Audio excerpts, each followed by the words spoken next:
आप कितने भी अच्छे कर्म कर लो, लेकिन समाज आपके बुरे कार्यों को ही सदैव याद रखता है। इसलिए लोग क्या कहेंगे यह सोचने से बेहतर है कि आप अपना कर्म करें। जन्म लेने वाले के लिए मृत्यु उसी प्रकार निश्चित है जितना कि मरने वाले के लिए जन्म लेना। इसलिए इस विषय पर शोक मनाना व्यर्थ है। गीता में कहा गया है, जो इंसान किसी की कमी को पूरी करता है वो सही अर्थों में महान होता है। तुम्हारे साथ जो हुआ वह अच्छा हुआ, जो हो रहा है वो भी अच्छा है और जो होगा वो भी अच्छा होगा। गीता के अनुसार जिंदगी में हम कितने सही हैं और कितने गलत हैं यह केवल दो लोग जानते हैं, एक परमात्मा और दूसरी हमारी अंतरात्मा। जीवन का आनंद ना तो भूतकाल में है और ना भविष्य काल में, बल्कि जीवन तो बस वर्तमान को जीने में है। जब तक शरीर है तब तक कमजोरियां तो रहेगी ही, इसलिए कमजोरियों की चिंता छोड़ो और जो सही कर्म है उस पर अपना ध्यान लगाओ। अर्जुन, तुम भला क्यों रोते हो? तुमने जो खोया क्या वह तुमने पैदा किया था? आज जो तुम्हारा है वह कल किसी और का होगा, क्योंकि परिवर्तन ही संसार का नियम है। किसी का अच्छा ना कर सको तो बुरा भी मत करना, क्योंकि दुनिया कमजोर है लेकिन दुनिया बनाने वाला नहीं। यदि कोई व्यक्ति विश्वास के साथ इच्छित वस्तु को लेकर नित्य चिंतन करता है तो वह जो चाहे वह बन सकता है। सच्चा धर्म यह है कि जिन बातों को इंसान अपने लिए अच्छा नहीं समझता उन्हें दूसरों के लिए भी प्रयोग ना करे। कोई भी व्यक्ति अपने विश्वास से बनता है। वह जैसा विश्वास करता है उसी अनुरूप बन जाता है। मन अशांत है और उसे नियंत्रित करना कठिन है, लेकिन अभ्यास से इसे वश में किया जा सकता है। मेरे लिए समस्त प्राणी समान हैं। ना तो कोई मुझे अत्यधिक प्रिय है और ना ही कम, लेकिन जो मेरी भक्ति पूरे मन से करते हैं मैं सदैव आवश्यकता पड़ने पर उनके काम आता हूँ। मन की शांति से बढ़कर इस संसार में कोई भी संपत्ति नहीं है। मेरे लिए समस्त प्राणी समान हैं।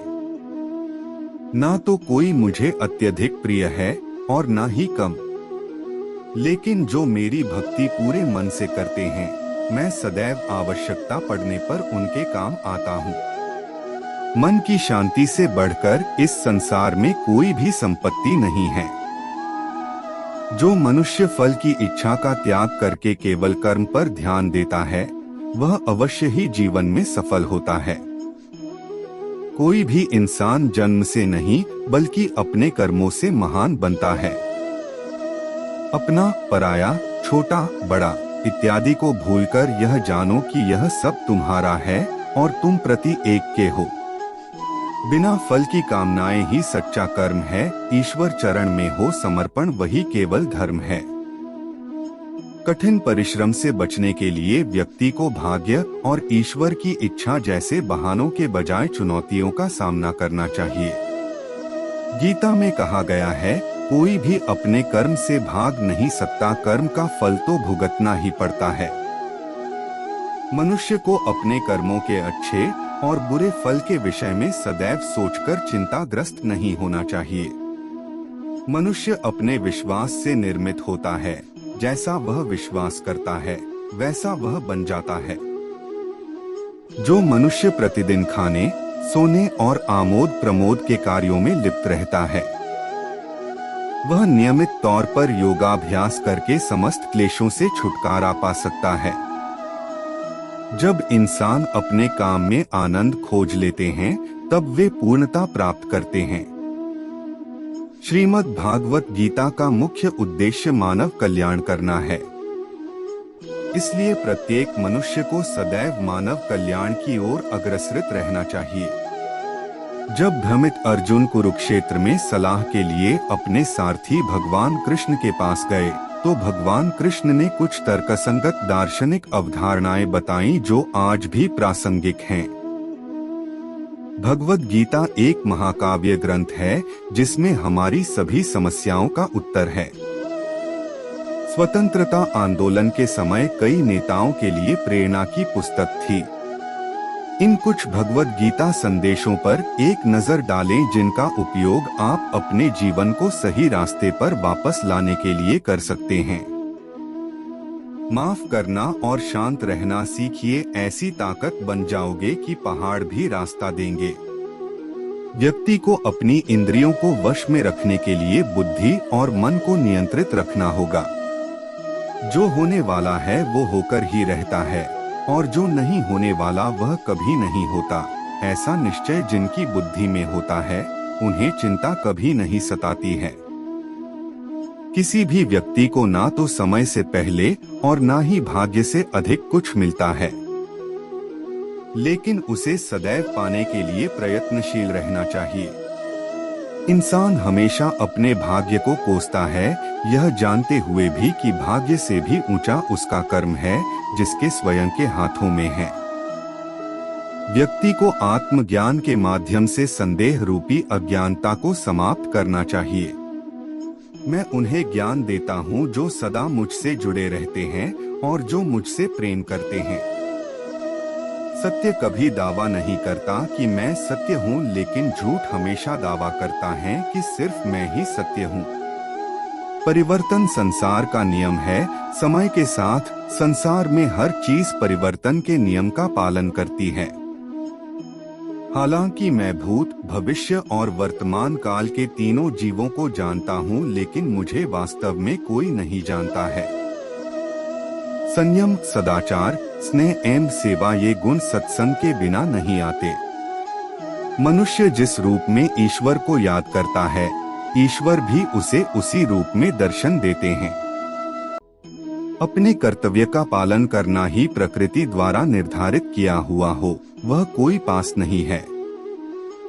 सज्जन व्यक्तियों को सदैव अच्छा व्यवहार करना चाहिए, क्योंकि इन्हीं के पद चिन्हों पर सामान्य व्यक्ति अपने रास्ते चुनता है। बुद्धिमान को अपनी चेतना को एकजुट करना चाहिए और फल के लिए इच्छा छोड़ देनी चाहिए। मन अवश्य ही चंचल होता है, लेकिन उसे अभ्यास और वैराग्य के माध्यम से वश में लाया जा सकता है। इंद्रियों की दुनिया में कल्पना सुखों की प्रथम शुरुआत है और अंत भी जो दुख को जन्म देता है।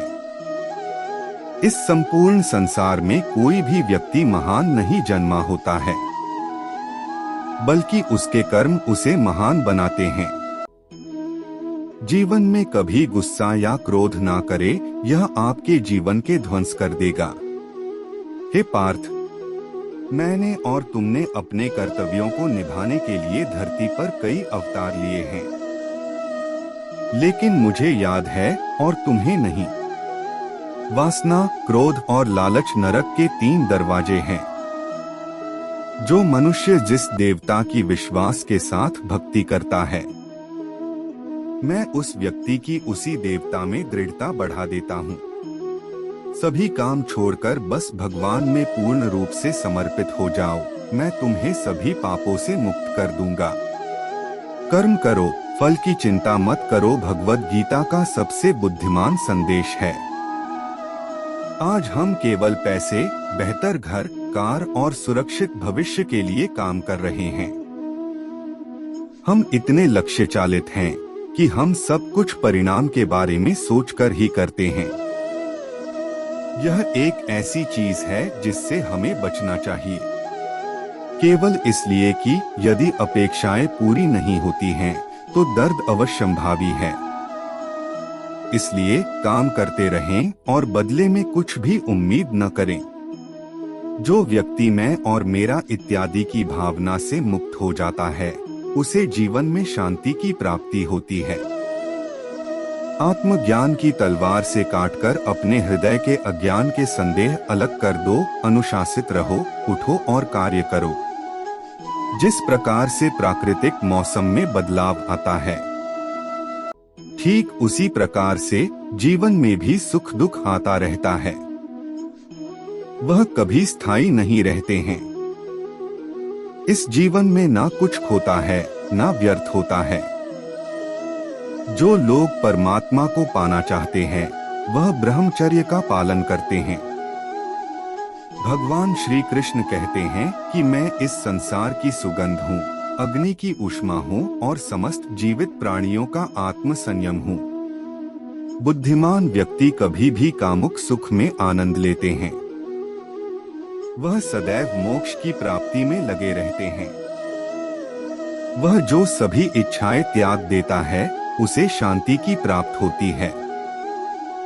संपूर्ण संसार में जब अधर्म और पाप बढ़ता है तो मैं धर्म की पुनः स्थापना के लिए धरती पर अवतार लेता हूँ। जैसे अंधेरे में प्रकाश की ज्योति जगमगाती है, ठीक उसी प्रकार से सत्य की चमक भी कभी फीकी नहीं पड़ती। इसलिए व्यक्ति को सदैव सत्य बोलना चाहिए। मैं सभी प्राणियों के हृदय में विद्यमान हूँ। जो व्यक्ति मृत्यु के दौरान मेरा नाम लेता है वह सदैव मेरे ही धाम को प्राप्त होता है। इसमें कोई शक नहीं है। ऐसा कुछ भी नहीं, चेतन या अचेतन, जो मेरे बिना अस्तित्व में रह सकता हो। परिवर्तन ही इस संपूर्ण संसार का नियम है। इसलिए व्यक्ति को कभी अपने वर्तमान पर घमंड नहीं करना चाहिए। जिसने जन्म लिया है उसकी मृत्यु निश्चित है और मृत्यु के पश्चात पुनर्जन्म भी निश्चित है। मनुष्य का संपूर्ण शरीर 5 तत्वों से मिलकर बना है: अग्नि, जल, वायु, आकाश और पृथ्वी। और अंत में उसके शरीर को इन्हीं 5 तत्वों में ही विलीन हो जाना है। व्यक्ति को अपने आप को सदैव ईश्वर को समर्पित कर देना चाहिए। तभी वह दुखों, चिंता और परेशानियों से मुक्त रह सकता है। प्रत्येक बुद्धिमान व्यक्ति को क्रोध और लोभ त्याग देना चाहिए, क्योंकि इससे आत्मा का पतन होता है। तुम बिना किसी कारण के चिंता करते हो और बेवजह ही घबराते हो। तुम तो आत्मा हो, जिसे ना तो कोई मार सकता है और ना ही जला सकता है। यही जीवन की सच्चाई है, जिसे प्रत्येक व्यक्ति को जानना चाहिए। न तो यह शरीर तुम्हारा है और न ही तुम इस शरीर के मालिक हो। यह शरीर 5 तत्वों से बना है: आग, जल, वायु, पृथ्वी और आकाश। एक दिन यह शरीर इन्हीं 5 तत्वों में विलीन हो जाएगा। इसी तरह का और भी वीडियो देखने के लिए हमारे चैनल को सब्सक्राइब कर लीजिए।